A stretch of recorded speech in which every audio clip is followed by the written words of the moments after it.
Hello YouTube, it's Infinite being here once again with another video. In today's video I'm going to share with you 10 things to take into consideration before building a CCNA lab. Now let's get down to it, baby. Number one, mindset. Well, what is mindset? Well, according to my research, I found out that mindset is a specific attitude or behavior towards something, and this could be your a mental mindset where you have for example, when I was building this lab, I had more of a positive, focused, and determined mental attitude towards building it and making the most out of the lab. That's one of the reasons why I built it. So yeah, you want to have a really firm mindset. You want to have a really, in other words, disciplined mindset, which allows you to get things done instead of just sitting about and saying, "Oh yeah, I'm gonna build a CCNA lab someday." Yeah, I was thinking about building one tomorrow. You don't want that type of mindset. You want a really positive, focused, and determined mindset, so you can get the job done and get that certification at the end of the day. Because this CCNA lab is just another step towards that certification. So that's number one. Number two, what do you intend to do with the home lab? So are you gonna use it for just the CCNA lab? CCNA lab? No, CCNA lab. Are you gonna use it just purely for the CCNA lab, or are you going to use it to set up your network, segment different rooms in your house which have devices with a segment and with VLANs? Are you gonna pen test your network like me? Because that's what I'm gonna do. And just a quick disclaimer: I'm not hacking. I'm pen testing. So just for you people out there, just give you a quick disclaimer on that.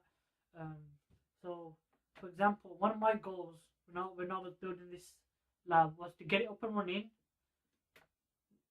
One of my first goals was to build the lab. Number two, second goal was to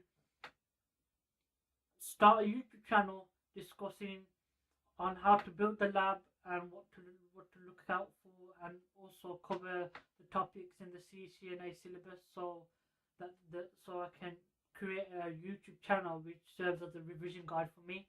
The third goal was to actually segment my networking using VLANs, and then try and pen testing the network to see where the weaker areas of the network were, and possibly what's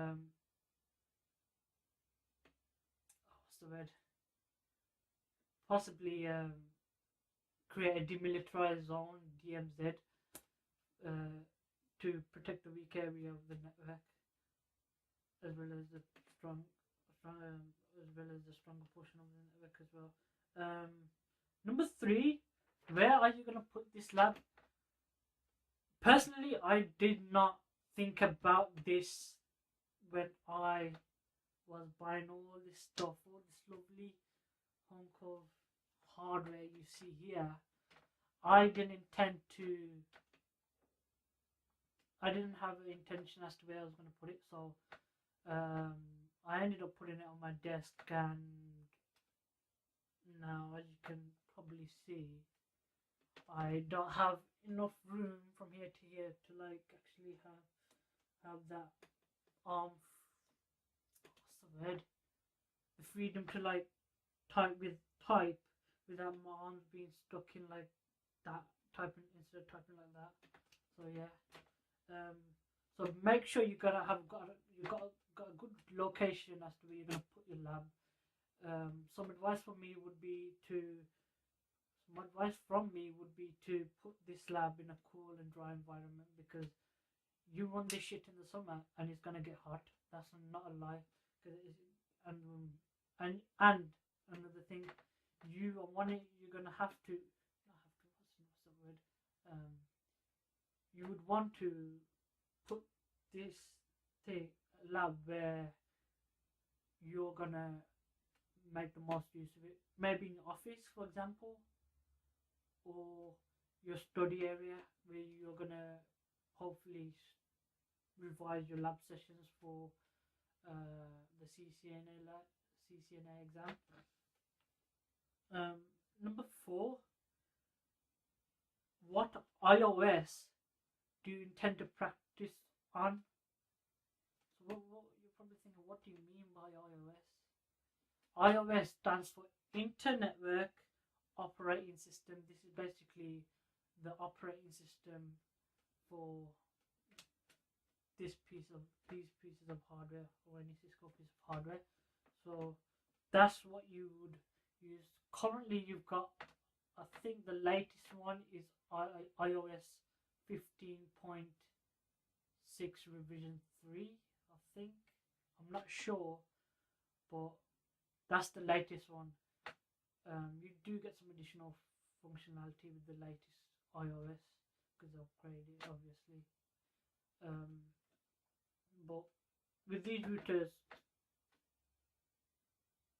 I've got iOS 12.4, and I'm thinking about upgrading to iOS 15. However, I just want to get my hands-on experience and get some find my way around this piece of equipment and thoroughly know how to use it before I upgrade to iOS 15.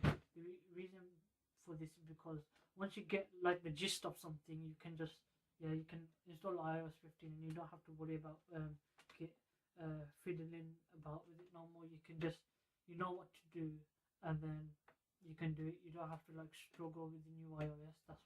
That's the point that I'm trying to make. That's in my prerogative. That's my prerogative anyway. So, but if you want to upgrade to iOS 15, you can, or you can buy upgraded hardware off eBay which already has iOS 15 installed onto it, or you can ask the seller to customize your purchase for you.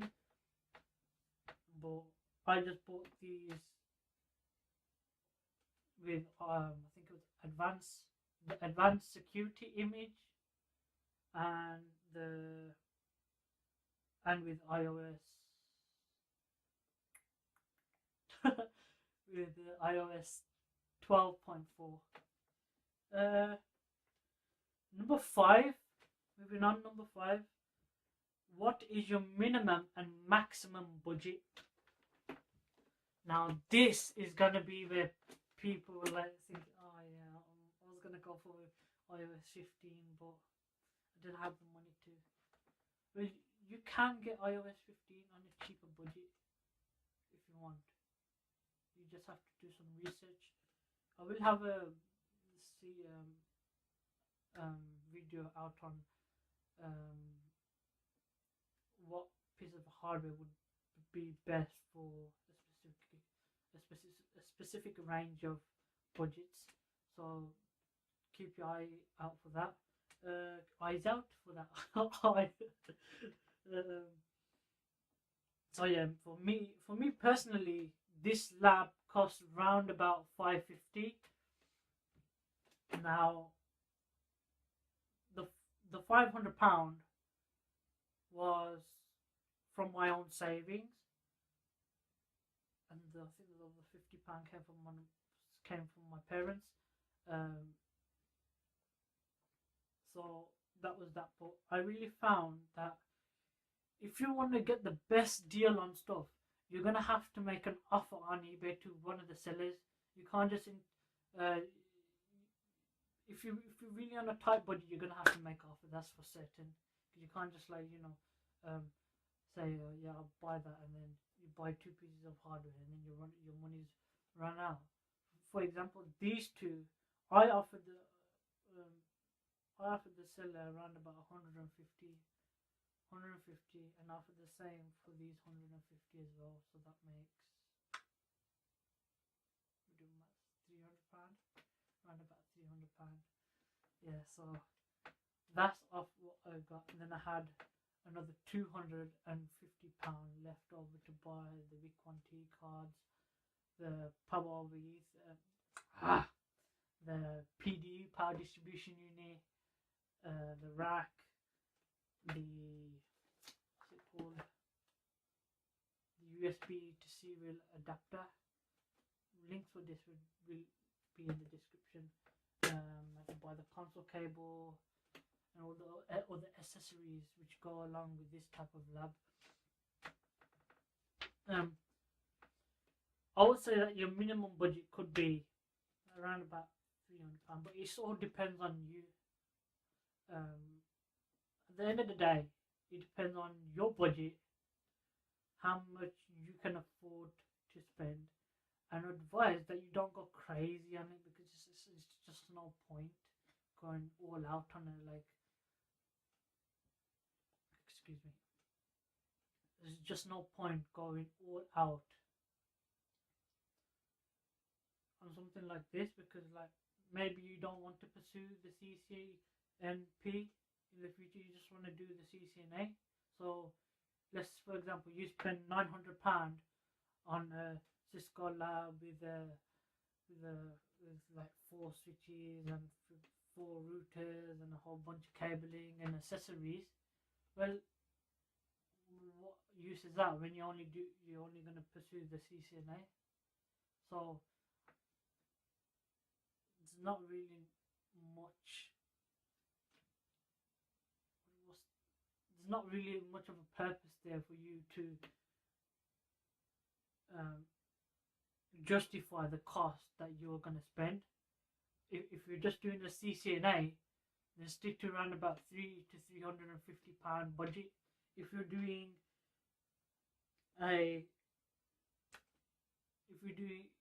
have future plans to do the CCNP or the CCNIE, then yes, start off buying better equipment. Because I don't intend to stop at the CCNA. I intend to go right to the CCNIE,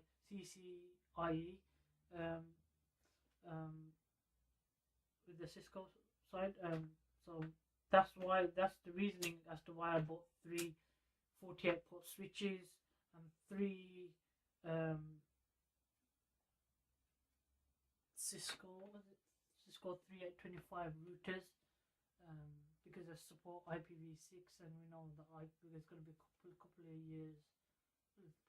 of years until IP6 is fully adopted. So that's one thing. So yeah, when you're trying to figure out what budget you should go for, you should just decide: am I going to pursue the CCNA?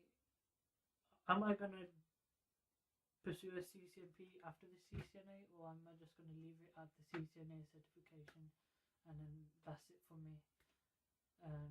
Because if you spend the extra money up front, you can maximize your use out of this. Because with this, I think I could add some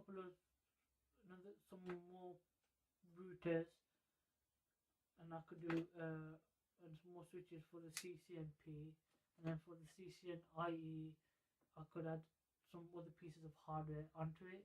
So just justify the cost for you that you're going to spend before spending it, because you just, like I said before, you don't want to just spend it unjustified, because there's just not going to be no point to it, especially if you're on a tight budget. I've got like a kind of solution to what routers and switches you could get if you're on a tight budget later in this video. Number 6, what type of routers and switch configurations do you intend to go with? ideally you want a 3 switch and 3 router configuration, because that will cover everything you need to do in the exam. So everything which you need to practice will be covered with a 3 switch and a 3 router configuration. How you can go with a two switch and 2 router configuration, or a 1 router and 1 switch configuration, etc., etc. But ideally you want a 3 switch and 3 switches and 3 router configuration. Number 7, what routers and switches should I buy?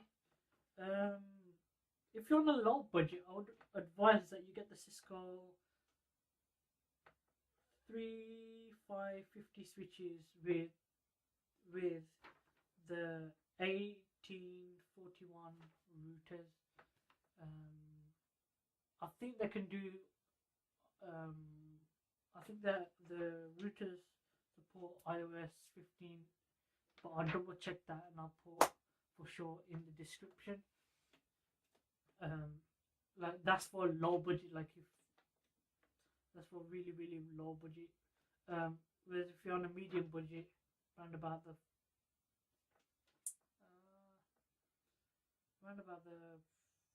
400 450 mark, you can get, or even 500.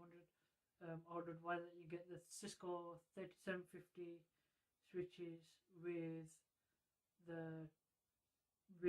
either the Cisco 2801 router or the Cisco 2811 router or the Cisco 2821 router or the Cisco 1841 router. All of these are selected because they support iOS 15. You just need to upgrade. You can get these routers and these routers with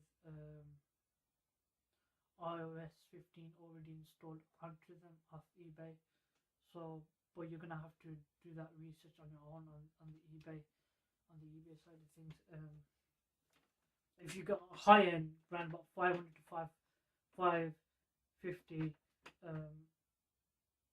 I would advise that you get 3750 Cisco 3750 switch and 3 Cisco 3825 routers. That's what I got here. That's a Cisco 3750 switch with power over Ethernet. It's a 48 port. These are the Cisco 3825, have support for IPv6. And it supports for each router can support 4 WIC 1 and WIC 2 G cards. You've even got an SFP port here and here as well. And you've also got a console cable, a gigabit port, etc., etc. So a high budget, I would say around about 500 to 600 pound. Medium budget around about 300 to 400, and low budget around about 100 pound to 250, or even to around about 300. It again, but that's ideally what you want to be aiming for. If you like I said before, if you are wanting to do CCNP, but you're starting off from the CCNA, then just get these Cisco 3750 switches. You don't necessarily have to get the 48 port versions like I have. You can just get the 24 port versions. They're a bit more cost effective. But I got these because they support IPv6 and some other stuff which I can't remember off the top of my head. So yeah, see, but if you see the correlation, you can see that I've justified the cost. I've justified my cost. I've said, yeah, I'm going from the CCNA and I'm not going to stop. I'm just going to go to CCNP and then CCIE. So I've justified the cost of this lab. So that's why I say when you like making your budget, you need to take into consideration: am I going to carry on studying for the CCNP or the CCNA, or am I going to do voice, etc., etc., etc. So that's one of the main things that you want to take away from this video. Should I purchase a lab manual or a lab workbook? If you're just a beginner and you are just starting out on the CCNA, pretty much like me, just buy a workbook, a Cisco workbook. I think you get the proper exam ones as well, where you got 2 books. I think you can get them off Amazon. I think they're £30 something or £40, I think. So yeah, I haven't had a look inside of them, but I really do think so that they should have segments of the book which will walk you through the lab sessions. If not, you can just get a book like this. It's called it's by Paul Browning, the author, and it's called Cisco CCNA in 60 days. You can just get one of these books, and it's got the lab sessions in as well. So for example, you got the lab sessions included in here as well, and it walks you through everything as well for you beginners out there. Moving on, what accessories should I buy with this lab? Starting off, you can get a WAN Interface Card, which is also referred to as a WIC. WIC has you got 2 versions of it. You got the WIC 1T and you've got the WIC 2T. The WIC 1T has 1 DB60 port, which a I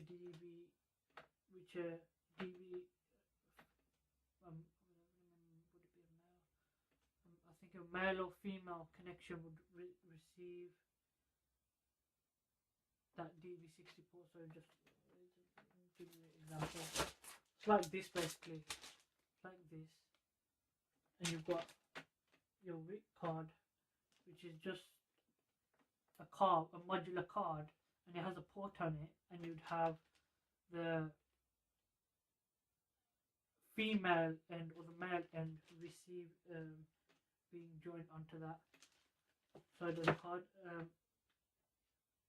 The second revision of the card you've got, I'm just calling it a revision because I just like calling it a revision, is called a serial WAN interface card, or WIC T2 card, commonly referred to as a WIC 2T card. Yeah, but that uses uses smart serial cables, so you might need to consider that. Moving on in the list, if you're going with USB, with a USB connection to your console cable, like I have, so I've got my console cable here, and I've got the USB to DB60 adapter. You're gonna need to get one of these, and this one specifically is a Ugreen USB to RS232 DB9 serial adapter cable, and this will help you to just plug this into this.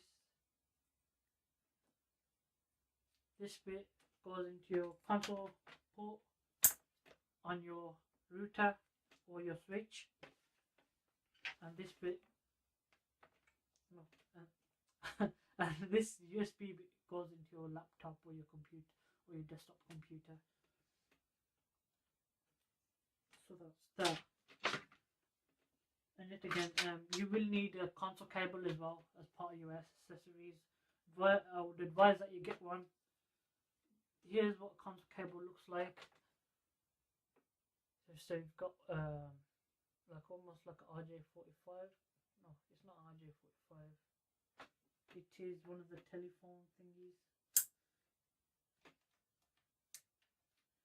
I can't remember the name of this, but it's just a connection. And on the other side you've got like a I don't know what you call that, but if you know what this part's called, please let me know in the description. But yeah, that's your console cable. You've got one side which is has got like a jack on it almost, and one side which is got a much which has got a mail port on it. So that's your console cable. You would definitely need one of these if you're gonna like revise, if you're gonna use the command line interface with to like carry out initial configuration on the switch, etc., etc. What else are you gonna need? You're gonna need a pack of Ethernet cables. Now I bought these cables off Amazon. They work fine. I've got one which is 1 meter. I've got like a whole pack of them. I think they were 20 something odd pound. Whole roll, yeah, cable. And they come in different colors as well. One of them's 1 meter. Another pack of them is 7 meter. Links to them will be in the description. What else are you gonna need? You're gonna need a DTE. Let me repeat that. A DTE to DCE DB60 crossover cable. Now crossover cable looks something like this. And just open this up.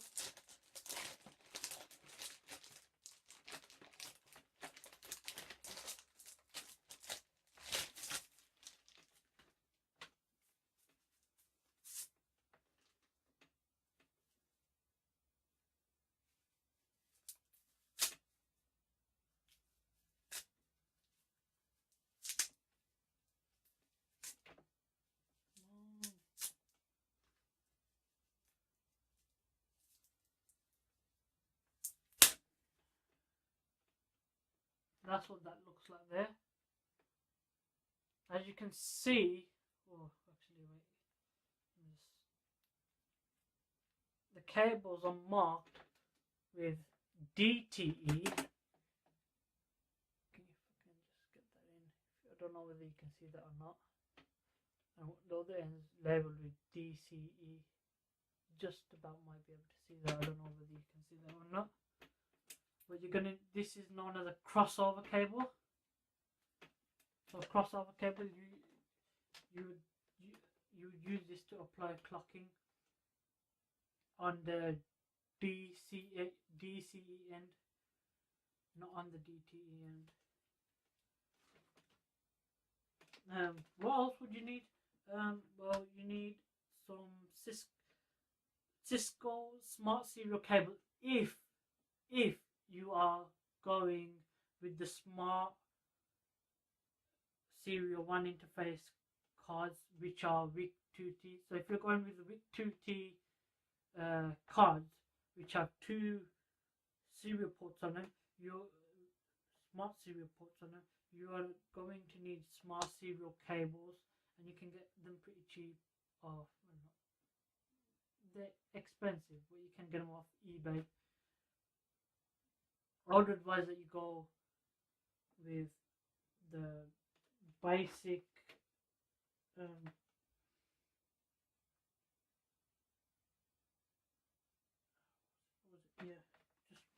basic crossover cable with the WIC 1T card, and with the WIC 2T card you go with the smart serial cables. In addition, what else do you need? If you got extra money to burn, I'm messing around with it. If you've got some extra money to just spend on your CCNA lab, advise that you get a power distribution unit, especially one which is surge protected. You don't necessarily need an NM -4A module. That's just like a module which has many other serial ports or many other Recon DB60 ports on it. Don't necessarily need one of them for beginners. I wouldn't advise that you get one of them. One thing I advise that you get is a rack. The rack will help you in many ways to keep your stuff nice and organized, as you can probably see already here. And you might need to get a pack of M5 cage nuts, depending upon whether the cage nuts which StarTech provide with the rack are sufficient for your needs. If they're not, you might need to get some. For me, there wasn't, so I had to buy them off Amazon. And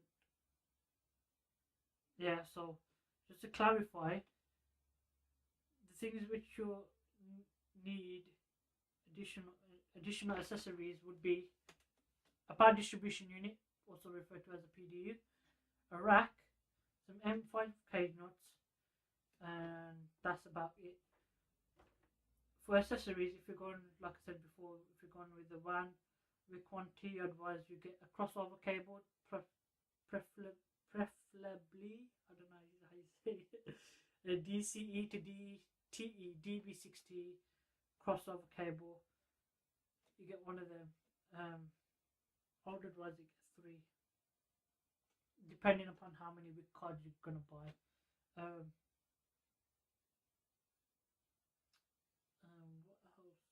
Whereas if you're going with the serial WAN interface card, you would get some smart serial cables with that type of card. If you're going to go with the smart serial WIC 2T card. And moving on to the last point I want to make, are you really serious about building and practicing for the CCNA routing and switching exam? Are you serious, or are you just following the crowd?